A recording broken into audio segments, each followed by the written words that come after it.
మీరు హీరో అవ్వడానికి ఒక కేప్ అవసరం లేదు. రామయ్య లాగా పెద్ద మనసు, సహాయం చేయడానికి సిద్ధంగా ఉన్న చేతులు ఉంటే చాలు. ఒక చిన్న గ్రామంలో అందరూ అతను కనిపించకముందే అతని అడుగులను గుర్తిస్తారు. రామయ్యకు పెద్దగా ఏమీ లేదు. ఒక చిన్న గుడిసె, ఒక పాత సైకిల్, ఎప్పుడూ చెరగని చిరునవ్వు. అతని దగ్గరున్న ఒక నియమం ఏమిటంటే, ఎవరికైనా సహాయం కావాలంటే నేను ఇక్కడున్నాను. చాలా సులభం, స్థిరంగా, అపశకయం కానిది. అతను సూర్యోదయం కాకముందే పొరుగువారి ఇంటి కప్పును బాగు చేస్తాడు. 2 వీధుల అవతలున్న ఉల్దూరాలకి నీరు మోస్తాడు.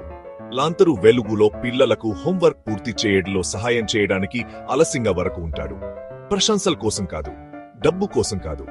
ఎందుకంటే రామయ్యకు దయ్ అనేది రోజువారీ పన్ను తోముకున్నట్లు, శ్వాస తీసుకున్నట్లు. ఒక వర్షపు సాయంత్రం పౌషాల్ పైపు లీక్ అవుతుంది. ఉపాధ్యాయులు ఆందోళన చెందుతారు. తల్లిదండ్రులు ఆందోళన చెందుతారు. రామయ్య టార్పలింగ్ తెస్తాడు, తాడు తీస్తాడు, చిరునవ్వుతో వస్తాడు. అతను పైకి ఎక్కుతాడు, పియా చేస్తాడు. తరగతి గది పొడుగా ఉంది. అది ఒక చిన్న పని, కాని అది ఒక సెమిస్టర్ చదువును కాపాడుతుంది. ఇది ఇతివృత్తం. చిన్న పనులు, పెద్ద మనసు, పెద్ద ప్రభావం.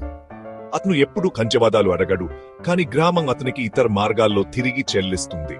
పంచుకున్న భోజనం, అతని భుజంపై ఒక చెయ్యి, అతను వెల్డెప్పుడు పిల్లలు చేతులు ఇప్పడం. రామయ్య పెద్దగా మాట్లాడకుండా ఒక పెద్ద విషయాన్ని బోధిస్తాడు. ఉదారత అనేది నాటకీయమానది కాదు. ఇది సకిరమైనది, ఇది నిశ్శబ్దమైనది, ఇది సరిపోతుంది. కాబట్టి మీరు సహాయం చేయడానికి ఒక చిన్న అవకాశం చూసినప్పుడు రామయ్యను గుర్తుంచుకోండి.